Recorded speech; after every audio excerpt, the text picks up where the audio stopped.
വന്നിട്ടുള്ളത് വിസിറ്റിംഗ് വിസയിൽ വന്നിട്ട് നമുക്ക് ഇവിടെ ജോലി കിട്ടുമോ അല്ലെങ്കിൽ വിസിറ്റിംഗ് വിസയിൽ വരാൻ വേണ്ടി പറ്റുമോ എന്നതിനെ കുറിച്ചിട്ടുള്ള ഒരു ഡീറ്റെയിൽസ് വൈസ് വീഡിയോ ആണ് കേട്ടോ.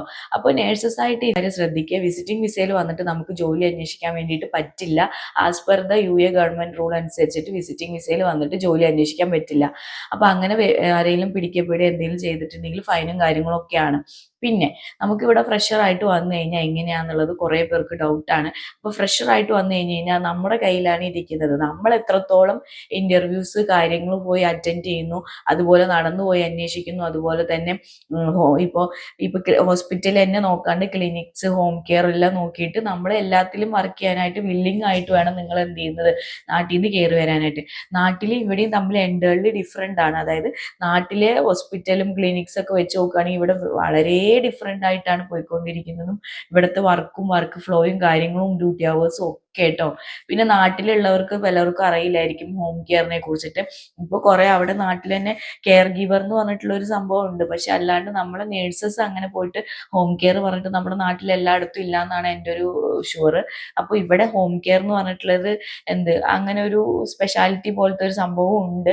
അപ്പോൾ ഇവിടെ വന്നിട്ട് നിങ്ങൾക്ക് ഇപ്പോൾ ഒന്നും ജോലി കിട്ടുന്നില്ല ഹോം കെയർ. ചിലപ്പോൾ നിങ്ങൾക്ക് ഹോം കെയറിന് മാത്രമേ കിട്ടുള്ളൂ. അപ്പോൾ നിങ്ങൾ എങ്ങനെയൊക്കെ അന്വേഷിക്കണം എന്ന് വെച്ച് കഴിഞ്ഞാൽ നിങ്ങളിവിടെ വന്നിട്ട് ആദ്യം ഞാൻ പറഞ്ഞ പോലെ ഇൻഡീഡ്, ലിങ്കന്റ്, നാക്കുറി ഗൾഫ്, ഞാൻ അവിടെ ഓരോന്ന് മെൻഷൻ ചെയ്തേക്കാം. അതിലെല്ലാം കയറിയിട്ട് എന്ത് ചെയ്യുക, നിങ്ങളുടെ എല്ലാത്തിലും രജിസ്റ്റർ ചെയ്തിടുക. എന്നിട്ട് പ്രോപ്പർ ആയിട്ടുള്ള ഒരു 2-3 ഡിഫറെൻറ്റ് CV ഉണ്ടാക്കുക. ഒന്ന് ക്ലിനിക്സിലേക്ക് വേണ്ട ഒരു CV ഉണ്ടാക്കുക, അതിൻ്റെ ഒരു മോഡൽ ഒരു CV ഉണ്ടാക്കുക. പിന്നെ ഹോസ്പിറ്റലിൽ കൊടുക്കാനായിട്ട് ഒരു CV ഉണ്ടാക്കുക. പിന്നെ ഹോം കെയർ അങ്ങനെ ബേസ്ഡ് ആയിട്ടുള്ള ഇതിലേക്ക് ഒരു CV ഉണ്ടാക്കുക. ഇങ്ങനെ ഡിഫറെൻ്റ് ആയിട്ടുള്ള ഒരു CVകൾ ഉണ്ടാക്കുക. എന്നിട്ട് ഈ ഇൻഡീഡ്, നാക്കുറി ഗൾഫ്, കരിയർ പോർട്ടൽ, NMCയുടെ, അതുപോലെ തന്നെ അസ്റ്ററിൻ്റെ ഒക്കെ നമുക്ക് ഡയറക്റ്റ് ഗൂഗിളിൽ സെർച്ച് ചെയ്ത് നോക്കിയാൽ തന്നെ കിട്ടും. അതിലെല്ലാം കയറി ആ പോർട്ടലിലെല്ലാം കയറി രജിസ്റ്റർ ചെയ്തിട്ട് നിങ്ങളുടെ CV അപ്ലോഡ് ചെയ്തിടും. അപ്പൊ അതിൽ നിന്ന് നമുക്കിങ്ങനെ നോട്ടിഫിക്കേഷൻ ഓരോന്നോരോന്നായിട്ട് വരും. എല്ലാ ദിവസവും വരുന്നുണ്ട് ഹ്യൂജ് വേക്കൻസികൾ. അതിൽ നിങ്ങൾ ഹോം കെയറും ക്ലിനിക്സും എല്ലാം നോക്കുക. ഹോസ്പിറ്റൽ തന്നെ എന്ത് ചെയ്യുക, പ്രയോറിറ്റി കൊടുത്ത് നോക്കാതിരിക്കുക. എസ്പെഷ്യലി ഫ്രഷേഴ്സ് ആദ്യമായിട്ട് വരുന്നവർ നിങ്ങൾ എന്ത് ചെയ്യുക, ക്ലിനിക്സും കാര്യങ്ങളും മോർ ഫോക്കസ് ചെയ്യുക. എന്നിട്ട് നിങ്ങൾക്ക് ക്ലിനിക്സ് കാര്യങ്ങൾ ആ കൂട്ടത്തിൽ തന്നെ ഇപ്പോൾ ഹോസ്പിറ്റലിലെ വേക്കൻസികളും വരുന്നുണ്ടെങ്കിൽ അപ്ലൈ ചെയ്തുകൊണ്ടിരിക്കുക. എന്നിട്ട് മാക്സിമം ഇന്റർവ്യൂ കോൾസും കാര്യങ്ങളും എല്ലാം എന്ത് ചെയ്യുക, അറ്റൻഡ് ചെയ്യുക. അതായത് UA നമ്പർ നിങ്ങൾ അവിടെ വെച്ചിട്ടുണ്ടാവില്ല, അതിലേക്ക് കോൾ വരും. മാക്സിമം എന്ത് ചെയ്യുക, പോയി അറ്റൻഡ് ചെയ്യുക. അങ്ങനെ അറ്റൻഡ് ചെയ്യുമ്പോൾ നിങ്ങൾക്കൊരു കിട്ടും, ഒരു നിങ്ങൾക്ക് അതുമായിട്ട് യൂസ്ഡ് ആവും. അതായത് നിങ്ങൾക്കൊരു പേടി മാറി കിട്ടും. പിന്നെ അതുപോലെ ഇന്റർവ്യൂസ്, ക്വസ്റ്റ്യൻസുകൾ കാര്യങ്ങളൊക്കെ ആയിട്ട് നമുക്ക് ഇവിടെ വരുമ്പോൾ കുറച്ചുകൂടി ലാംഗ്വേജ് ആണെങ്കിലും എന്തൊക്കെ ക്വസ്റ്റ്യൻസ് എക്സ്പെക്ട് ചെയ്യാം. പിന്നെ ഇന്റർവ്യൂസിന് പോയാകുമ്പോൾ നിങ്ങൾക്ക് ഒരു പരിചയമാവും ചെയ്യും. അപ്പൊ മാക്സിമം കോളുകൾ വരുന്നത് അറ്റൻഡ് ചെയ്തിട്ട് ഇന്റർവ്യൂ എന്ത് ചെയ്യുക, അറ്റൻഡ് ചെയ്യാൻ വേണ്ടിയിട്ട് ശ്രമിക്കുക, പോയി അറ്റൻഡ് ചെയ്യുക. അപ്പൊ നിങ്ങൾക്ക് ഒരു എക്സ്പീരിയൻസ് കിട്ടും. പിന്നെന്ന് വെച്ച് കഴിഞ്ഞാൽ ഇപ്പൊ നിങ്ങൾക്ക് ഹോസ്പിറ്റലിൽ തന്നെ കിട്ടുന്നതല്ല. എന്താ വെച്ചാൽ എല്ലാ ഹോസ്പിറ്റലിലും ഹ്യൂജ് വേക്കൻസി കാര്യങ്ങളൊന്നും ഓപ്പൺ ആവാറില്ല. ഉണ്ടെങ്കിൽ പോലും 5-6 ഒക്കെ വേക്കൻസികൾ വരുള്ളൂ. 5-6 വേക്കൻസികൾ വരുള്ളൂ. അതും എക്സ്പീരിയൻസ്ഡ് ആയിട്ടുള്ളവർക്കൊക്കെ അവർ പ്രയോറിറ്റി കൊടുക്കുള്ളൂ, എസ്പെഷ്യലി ഹോസ്പിറ്റലിൽ. അപ്പോൾ ഇപ്പൊ ആദ്യമായിട്ട് വരുന്നവർക്ക് ഹോസ്പിറ്റലിൽ കിട്ടണം എന്നില്ല. അപ്പൊ നിങ്ങൾ എന്ത് ചെയ്യുക, ഹോസ്പിറ്റലിൽ നോക്കുക.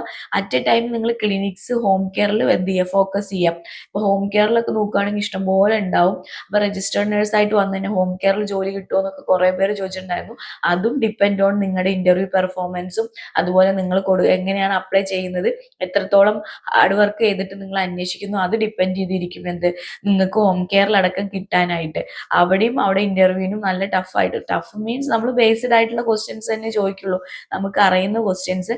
എന്നിരുന്നാൽ പോലും നമ്മുടെ ലാംഗ്വേജ് എങ്ങനെ, നമ്മൾ എങ്ങനെ ആൻസർ ചെയ്യുന്നു, പിന്നെ നമ്മൾ എങ്ങനെയാണ് സ്മാർട്ട് ആണോ, എങ്ങനെയൊക്കെയാണെന്നുള്ളതൊക്കെ നോക്കിയിട്ടാണ് അവിടെയും ആളെ എടുക്കുന്നത്. അല്ലാണ്ട് ഇപ്പൊ ഹോം കെയർ അങ്ങനെ പെട്ടെന്ന് കിട്ടും അങ്ങനെയല്ല. ഹോം കെയറിലും ഡിഫിക്കൽട്ട് തന്നെയാണ് കിട്ടാനായിട്ട് കേട്ടോ. അതും നമുക്ക് എക്സ്പീരിയൻസ് ഇല്ലെങ്കിൽ പെട്ടെന്ന് വന്നിട്ട് ഇപ്പൊ നാട്ടിൽ നിന്നൊക്കെ പെട്ടെന്ന് കയറി വരുന്നവർക്ക് ഹോം കെയറുമായിട്ട് അഡ്ജസ്റ്റ് ചെയ്യാൻ കുറച്ച് മോർ ഡിഫിക്കൽട്ട് ആയിരിക്കും. എന്താ വെച്ചാൽ ഇത് നമുക്ക് ഭാഷ വലുതായിട്ട് അറിയില്ല. പിന്നെ അതുപോലെ തന്നെ ഈ ഹോം കെയറിൽ പോകുന്നവരൊക്കെ അധികം അറബി തന്നെ ആയിരിക്കും. അവർക്കും വലുതായിട്ട് നമ്മുടെ അടുത്ത് പേഷ്യൻസിന്റെ കാര്യം ഞാൻ പറഞ്ഞു, അവർക്കും ഇംഗ്ലീഷൊന്നും മച്ച് മോർ ചിലപ്പോൾ അറിയില്ല. എന്താ വെച്ചാൽ അഡൾട്ട് കെയറിനൊക്കെ പോകുമ്പോൾ പോകുമ്പോൾ അധികം ഓൾഡ് ഏജ് ആയിട്ടുള്ള ആൾക്കാരാണ്, അവർക്ക് മോർ ഒരു ഇംഗ്ലീഷും കാര്യങ്ങളൊന്നും അധികം അറിയില്ല. അപ്പോൾ നമുക്ക് ഭയങ്കര കമ്മ്യൂണിക്കേഷൻ പ്രോബ്ലം. അതുപോലെ ഒരു വീട്ടിൽ പോയിട്ട് നമ്മുടെ നാട്ടിലെ വീടോ കാര്യങ്ങളോ അന്തരീക്ഷം പോലെ ഒന്നല്ല ഇവിടുത്തെ ഒരു വീട്ടിൽ പോയിട്ട് അതായത് ഹോം കെയർ വീട്ടിൽ പോയിട്ട് നമ്മൾ ഇതാക്കുന്നത് എൻ്റയർലി ഡിഫറെന്റ് ആണ്. ചിലപ്പോൾ എല്ലാവർക്കും തന്നെ അഡ്ജസ്റ്റ് ചെയ്യാൻ പറ്റുമെന്നും വരുന്നില്ല കേട്ടോ. അപ്പൊ ശ്രദ്ധിക്കുക, വിസിറ്റിംഗ് വിസയിൽ നമുക്ക് ജോലി അന്വേഷിക്കാൻ വേണ്ടി പറ്റില്ല. കിട്ടിയില്ലെങ്കിൽ ഹോം കെയറിന് ജോലി അന്വേഷിക്കാൻ പറ്റില്ല.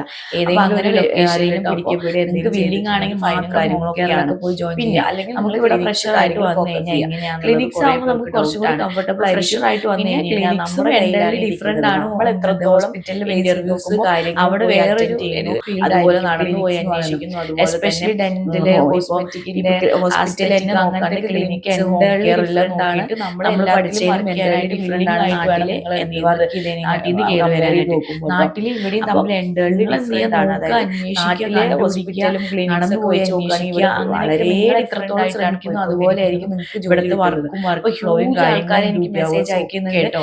പിന്നെ നാട്ടിലുള്ളവർക്ക് പലർക്കും അറിയില്ല എങ്ങനെയാണ് ഇവിടെ ഫ്രഷേഴ്സിനെ കുറിച്ചോ ഈ അറ്റ്ലീസ്റ്റ് അവിടെ നാട്ടിൽ തന്നെ കെയർ ഗീവറിന് ഞങ്ങളിവിടെ കുറെ നാളായി. പക്ഷെ എല്ലാവരും എനിക്ക് അതിലെ 3 മാസമായി പോയിട്ട് 6 മാസമായിട്ട് പറഞ്ഞിട്ട് കുറെ നാട്ടിൽ എല്ലായിടത്തും അത് നിങ്ങൾ എങ്ങനെ ഇവിടെ ഹോം കെയർ എന്ന് പറഞ്ഞിട്ടുള്ളത് അല്ലെങ്കിൽ നിങ്ങൾ അന്വേഷിക്കുന്ന സ്പെഷ്യാലിറ്റി പോലെ ഒരു രീതി അതെല്ലാം ഇവിടെ വന്നിട്ട് മാറ്റി പിടിച്ച് ജോലി കിട്ടുന്നില്ല. ഹോം കെയർ ഫോക്കസ് ചെയ്യുക. മെയിൽ ഐ ഡിസ് കാര്യങ്ങളൊക്കെ അന്വേഷിക്കണം. ഹോസ്പിറ്റലിലെ മെയിൽ ഐ ഡിസ് കാര്യങ്ങൾ ആദ്യം ഞാൻ പറഞ്ഞ പോലെ മെയിൽ ഐ ഡി കാര്യങ്ങൾ വേണമെങ്കിൽ എന്നെ ഫോളോ ചെയ്യുക. യൂട്യൂബിലാണെങ്കിൽ സബ്സ്ക്രൈബ് അവിടെ ഓരോ മെൻഷൻ ചെയ്തേക്കാം. അതിലെല്ലാം കയറി ഞാൻ നിങ്ങൾക്ക് അയച്ചുതരാം. നിങ്ങളുടെ എല്ലാവരും രജിസ്റ്റർ ചെയ്തിടുക. എന്നിട്ട് പ്രോപ്പർ ആയിട്ടുള്ള ഒരു ഡിഫറൻസ് പറ്റുന്നില്ല മീൻസിലേക്ക് വേണ്ട ഒരു സി വി. ഞാൻ അതുകൊണ്ടാണ് അതിന്റെ ഒരു മോഡൽ സി വി ഉണ്ടാക്കുക. പിന്നെ മെസ്സഞ്ചറിൽ കൊടുക്കാനായിട്ട് ഞാൻ പിന്നെ ഹോം കെയർ അങ്ങനെ ബേസ്ഡ് ആയിട്ട് മെസ്സേജ് അയച്ചിട്ട് ഡിഫറെന്റ് ആയിട്ടുള്ള ഒരു സിവികൾ ഉണ്ടാക്കുക. എന്നിട്ട് കുറെ പേരുടെ കരിയർ അതുപോലെ തന്നെ നമുക്ക് ഡയറക്റ്റ് എന്തെങ്കിലും പ്രഷർ ആയിട്ട് ഇവിടെ വന്നാൽ കിട്ടും.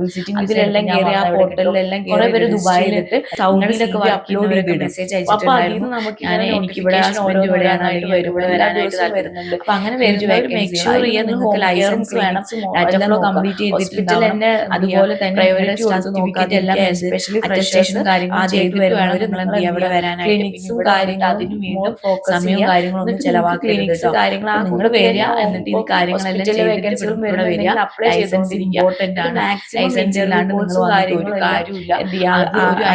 ഡിഫറെന്റ് ആയിട്ട് യുഎൽ നമ്പർ നിങ്ങളവിടെ വെച്ചിട്ടുണ്ടാവും. ലൈസൻസ് ഇല്ലാത്തവർ സാലറി വളരെ കുറവായിരിക്കും. അങ്ങനെ അറ്റൻഡ് ചെയ്യുമ്പോൾ എല്ലാവരും ലൈസൻസ് എടുത്ത് ഒരു അറ്റസ്റ്റേഷനും കാര്യങ്ങളും അതുപോലെ ഡാറ്റ ഫ്ലോ കാര്യങ്ങളെല്ലാം പേടി കഴിഞ്ഞതിന് ശേഷം ഇങ്ങോട്ട് ജോലി അന്വേഷിച്ചിട്ട് കാര്യങ്ങൾ വന്നിട്ട് നിങ്ങൾ പറഞ്ഞ പോലത്തെ സ്ഥലങ്ങളിലെല്ലാം ക്വസ്റ്റ്യൻസ് എക്സ്പെക്ട് ചെയ്യാം. വീഡിയോസ് ഒക്കെ കണ്ടു കഴിഞ്ഞാൽ നിങ്ങൾക്ക് ഒരു പരിചയമാവും, ഒരു ഐഡിയ കിട്ടും. മാക്സിമം കോളുകൾ വരുന്നത് പ്രീവിയസ് വീഡിയോസ് ഒക്കെ പോയി കാണാൻ ശ്രമിക്കുക. പോയി അറ്റൻഡ് ചെയ്യുക. ഗൈഡ് ലൈൻ നിങ്ങൾക്ക് ഒരു എക്സ്പീരിയൻസ് കിട്ടും. അന്വേഷിക്കുകയാണെങ്കിൽ ഹോം എന്തായാലും ഹോസ്പിറ്റലിൽ കിട്ടുന്നില്ല. എല്ലാ ഹോസ്പിറ്റൽ സാലറി നിങ്ങൾ എക്സ്പെക്ട് ചെയ്യുന്ന പോലെ അല്ലെങ്കിലും ഓപ്പൺ ആവാറില്ല. അത്യാവശ്യം ഒരു സാലറി 5-6 ഒക്കെ വേക്കൻസികൾ വരുള്ളൂ. അപ്പോൾ എല്ലാവരുടെയും ഡൗട്ട് 5-6 വേക്കൻസികൾ വരുള്ളൂ. അതും എക്സ്പീരിയൻസ്ഡ് ആയിട്ടുള്ളവർക്കൊക്കെ അവർ പ്രയോറിറ്റി ഫ്രഷറായിട്ട് കിട്ടും. എന്താണ് എങ്ങനെയൊക്കെയാണെന്നുള്ളത് ഇപ്പൊ ആദ്യമായിട്ട് വരുന്ന ഐഡിയ എങ്കിലും വന്നിട്ടുണ്ടാവും വിചാരിക്കുന്നു. അപ്പൊ വേറെ എന്തെങ്കിലും റിലേറ്റഡ് ആണെങ്കിൽ ഉറപ്പായിട്ട് എനിക്ക് മെസ്സേജ് അയക്കാൻ. ക്ലിനിക്സ് ഹോം കെയറിൽ എന്ത് ചെയ്യുക, ഫോക്കസ് ചെയ്യാം. ഇപ്പൊ ഹോം കെയറിലൊക്കെ നോക്കുകയാണെങ്കിൽ ഇഷ്ടംപോലെ ഉണ്ടാവും. അപ്പൊ രജിസ്റ്റേർഡ് നേഴ്സ് ആയിട്ട് വന്നു കഴിഞ്ഞാൽ ഹോം കെയറിൽ ജോലി കിട്ടുമോ എന്നൊക്കെ കുറെ പേര് ചോദിച്ചിട്ടുണ്ടായിരുന്നു. അതും ഡിപ്പെൻഡ് ഓൺ നിങ്ങളുടെ ഇന്റർവ്യൂ പെർഫോമൻസും അതുപോലെ നിങ്ങൾ എങ്ങനെയാണ് അപ്ലൈ ചെയ്യുന്നത്, എത്രത്തോളം ഹാർഡ് വർക്ക് ചെയ്തിട്ട് നിങ്ങൾ അന്വേഷിക്കുന്നു, അത് ഡിപ്പെൻഡ് ചെയ്തിരിക്കും എന്ത് നിങ്ങൾക്ക് ഹോം കെയറിലടക്കം കിട്ടാനായിട്ട്. അവിടെ ഇന്റർവ്യൂവിനും നല്ല ടഫ് മീൻസ് നമ്മൾ ബേസ്ഡ് ആയിട്ടുള്ള ക്വസ്റ്റ്യൻസ് തന്നെ ചോദിക്കുള്ളൂ, നമുക്ക് അറിയുന്ന ക്വസ്റ്റ്യൻസ്. എന്നിരുന്നാൽ പോലും നമ്മുടെ ലാംഗ്വേജ് എങ്ങനെ, നമ്മൾ എങ്ങനെ ആൻസർ ചെയ്യുന്നു, പിന്നെ നമ്മൾ എങ്ങനെയാണ് വെൽ സ്മാർട്ട് ആണോ എങ്ങനെയൊക്കെയാണെന്നുള്ളതൊക്കെ നോക്കിയിട്ടാണ് അവിടെയും ആളെ എടുക്കുന്നത്. അല്ലാണ്ട് ഇപ്പൊ ഹോം കെയർ അങ്ങനെ പെട്ടെന്ന് കിട്ടും അങ്ങനെയല്ല. ഹോം കെയറിലും ഡിഫിക്കൾട്ട് തന്നെയാണ് കിട്ടാനായിട്ട് കേട്ടോ. അതും നമുക്ക് എക്സ്പീരിയൻസ് ഇല്ലെങ്കിൽ പെട്ടെന്ന് വന്നിട്ട് ഇപ്പൊ നാട്ടിൽ നിന്നൊക്കെ പെട്ടെന്ന് കയറി വരുന്നവർക്ക് ഹോം കെയറുമായിട്ട് അഡ്ജസ്റ്റ് ചെയ്യാൻ കുറച്ച് മോർ ഡിഫിക്കൾട്ട് ആയിരിക്കും. എന്താ വെച്ചാൽ ഇത് നമുക്ക് ഭാഷ വലുതായിട്ട് അറിയില്ല. പിന്നെ അതുപോലെ തന്നെ ഈ ഹോം കെയറിൽ പോകുന്നവരൊക്കെ അധികം അറബി തന്നെ ആയിരിക്കും. അവർക്കും വലുതായിട്ട് നമ്മുടെ അടുത്ത് പേഷ്യൻസിന്റെ കാര്യം ഞാൻ പറഞ്ഞു, അവർക്കും ഇംഗ്ലീഷ് ഒന്നും മച്ച് മോർ ചിലപ്പോൾ അറിയില്ല. എന്താ വെച്ചാൽ അഡൾട്ട് കെയറിനൊക്കെ പോകുമ്പോൾ അധികം ഓൾഡ് ഏജ് ആയിട്ടുള്ള ആൾക്കാരാണ്, അവർക്ക് മോർ ഒരു ഇംഗ്ലീഷും കാര്യങ്ങളൊന്നും അധികം അറിയില്ല. അപ്പോൾ നമുക്ക് ഭയങ്കര കമ്മ്യൂണിക്കേഷൻ പ്രോബ്ലം. അതുപോലെ ഒരു വീട്ടിൽ പോയിട്ട് നമ്മുടെ നാട്ടിലെ വീടോ കാര്യങ്ങളോ അന്തരീക്ഷം പോലെ ഒന്നല്ല ഇവിടുത്തെ ഒരു വീട്ടിൽ പോയിട്ട് അതായത് ഹോം കെയർ വീട്ടിൽ പോയിട്ട് നമ്മൾ ഇതാക്കുന്നത് എൻറ്റയർലി ഡിഫറെൻ്റ് ആണ്. ചിലപ്പോൾ എല്ലാവർക്കും തന്നെ അഡ്ജസ്റ്റ് ചെയ്യാൻ പറ്റുമെന്നും വരുന്നില്ല കേട്ടോ.